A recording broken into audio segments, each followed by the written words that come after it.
அதே மாதிரி தர்ம விஷயத்தை சங்கோஜப்படாம குங்குமம் இட்டுக்கிறதும் சரி, விபூதி இட்டுக்கிறதாலும் சரி, சந்தனம் இட்டுக்கிறதோ, திருமண் இட்டுக்கிறதோ, புருஷாலும் சரி ஸ்திரீகளும் சரி, நம்முடைய ரீதி ரிவாஜ் என்ன இருக்கோ அதை நடை உடை பாவனை, அதை பாவனையாக பண்ணக்கூடாது, உணர்வு ரீதியாக அதை நல்ல விதமாக பண்ணணும்.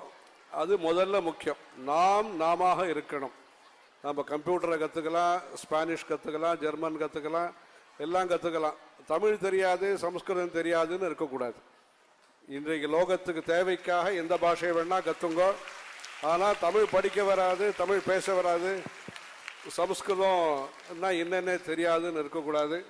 ஆகவே தாய்மொழியை கற்றுக்கணும், அதே மாதிரி சமஸ்கிருதத்தை கற்றுக்கணும். இதெல்லாம் கம்பல்சரி. நீங்கள் வெளிநாட்டில் இருந்தாலும் சரி, இந்தியாவில் இருந்தாலும் சரி, எங்கே இருந்தாலும் நாம வாழ்வதற்கு பெற்றோர்களும் சரி, மற்றபடி சமுதாயத்தில் இருக்கிறவாளும் அதுக்கப்புறம் அதிகப்படியாக என்ன வேணால் தெரிஞ்சுக்கலாம். அன்னன்னைக்கு தேவை என்ன இருக்கோ, நானோ டெக்னாலஜி, பயோடெக்னாலஜி என்ன புதுசாக இருக்கோ எல்லாத்தையும் தெரிஞ்சுக்கலாம். நம்முடைய சாஸ்திரங்களை நாம் கட்டாயம் தெரிஞ்சுக்கணும். அதே மாதிரி உணவு, அதுலேயும் ஆரோக்கியமான சாத்விகமான உணவை நாம் பழக்கப்படுத்திக்கணும்.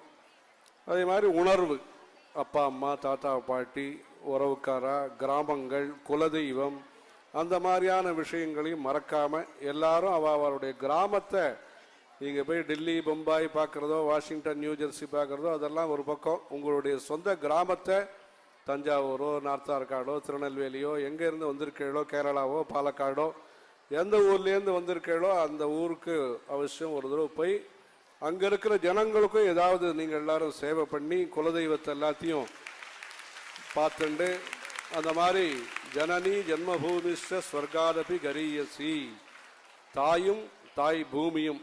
இப்போதான் ரொம்ப வருஷம் கழிச்சு ஜென்மபூமிங்கிறது ரொம்ப ரொம்ப பிரசித்தமாயிருக்கு. அந்த ஜென்மபூமிங்கிறது என்னன்னு நம்ம சொல்ல வரோன்னு உங்களுக்கு தெரிஞ்சிருக்கோம். யாருடைய ஜென்மபூமிங்கிறதும் உங்களுக்கு தெரிஞ்சிருக்கும். உங்களுடைய ஜென்மபூமியும் நீங்கள் மறக்காம அந்த இடத்த, மூதாதையர்களுடைய இடத்த நீங்கள் எல்லாரும் போய் பார்த்து அந்த மாதிரி நம்முடைய தேசபக்தியோடையும் தெய்வ பக்தியோடையும் இந்த மாதிரி நல்ல காரியக்கிரமங்களை நீங்கள் தொடர்ந்து செய்யறதுக்கு உற்சாகத்தோட சங்கல்பம் எடுத்துக்கணும். பிளட்ஜுன்னு ஒரு ஸ்கூல்லலாம் சொல்கிறாங்க.